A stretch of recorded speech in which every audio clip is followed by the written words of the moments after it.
What do you have right here? It's something from Gatorade. If you guys haven't been watching or if you've been paying attention to what's happening in the sports world right now, FIBA is in full swing. The FIBA fever, di ba? FIBA fever. May na-invento tayong slogan. FIBA fever is in full swing. So before we proceed and unpack what they sent us, we are shooting with the Honor X6A. This is the front-facing selfie camera. Very good phone, very nice design. We have the Sky Silver, which I personally, from what I've seen so far, is I think it's one of the most attractive mid-range phones from Honor. We're currently in the process of doing our hands-on review, so if you have any questions about this product, just leave them in the comments. In the meantime, let's check out the camera capabilities of this phone by going to what Gatorade's stuff. Walang masabi, pero yun. Okay.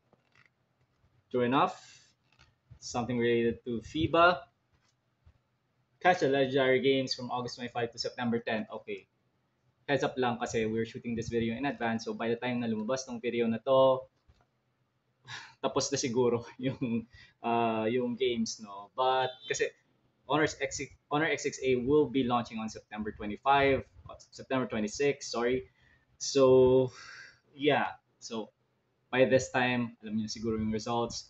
Kwento niyo na lang sa comment section kung ano yung mga nagustuhan niyo doon sa match. Nanalo ba tayo? Sana nanalo tayo. No?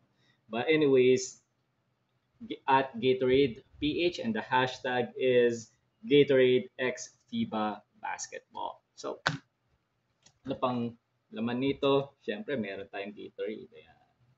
Grape flavor. Para sa mga nag-workout dyan, Blue Bolt. Mga nag-train, tropical fruit.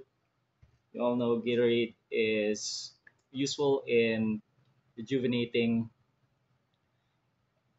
And let's check out the ingredients. Okay, I see total carbohydrates.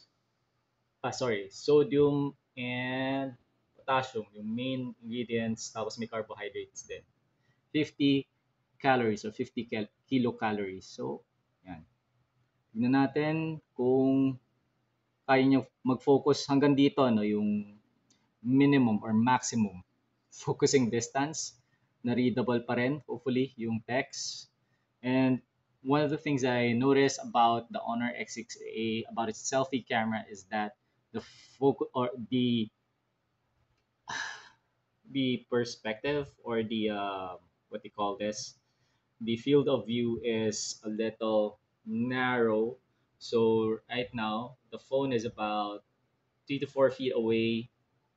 Okay, and that is the distance that is required for me to be able to take an upper body shot. Normally mas gusto ko na mas malapit, but since medyo narrow nga siya, di ba, kailangan natin medyo ilayo yung camera ng konti.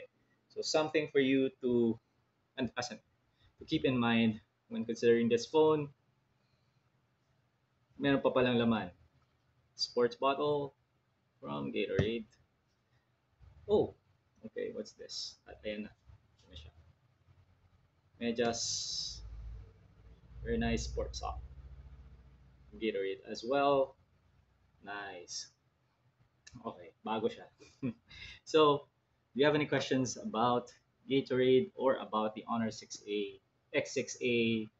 Again, stay tuned for the live stream launch at Honor Philippines on Facebook and YouTube. I know they're active on TikTok, but um, if okay, this we don't know yet what the price of the phone is gonna be. Sabay-sabay nating alamin the live stream launch on September 26th. We are, like I said, we're doing the hands-on review. So if you have any questions, just drop them at TechWay on YouTube. We'll see you there. Bye.